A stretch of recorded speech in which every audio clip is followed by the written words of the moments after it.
గురించి తెలుసుకుందాం. ఫోటోథెరపీ అంటే మనకి NB-UVB, narrow band UVB, broad band UVB అని ఉంటాయి, అండ్ UVA రేస్. సో జనరల్గా ఫోటోథెరపీలో ఈ లైట్స్ అనేవి ఎక్స్పోజర్ ఇస్తారు. సో ఏ కండిషన్కి ఏ లైట్ ఇవ్వాలి అంటే నారో బ్యాండ్ యూవీబీ అనేది జనరల్గా ఫోటోథెరపీ జనరల్గా ఇస్తారు చాలా ఎక్కువగా. సో బ్రాడ్ బ్యాండ్ అనేది మనకి స్కిన్కి అంత మంచిది కాదు, అండ్ UVA కూడా కొన్నిసార్లు కొన్ని పర్టికులర్ స్కిన్ కండిషన్స్కి UVA అనేది ఇవ్వాల్సి ఉంటుంది.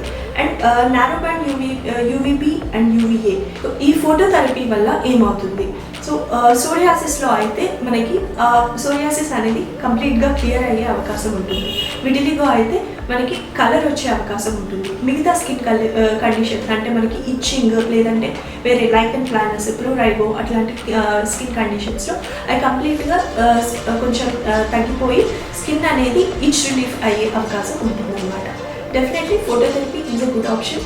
In case me dermatologist phototherapy suggest చేస్తే ఆలోచించకుండా ఆ ట్రీట్మెంట్ తీసుకుంటే మీరు సేఫ్గా ఉంటారు. అండ్ ఆ లైట్ వల్ల ఏమైనా సైడ్ ఎఫెక్ట్స్ ఉంటాయా అంటే, సో స్కిన్ క్యాన్సర్స్ గురించి భయపడుతూ ఉంటారు. సో మన ఇండియన్ స్కిన్ టోన్లో ఈ స్కిన్ క్యాన్సర్స్ అనేవి చాలా తక్కువ.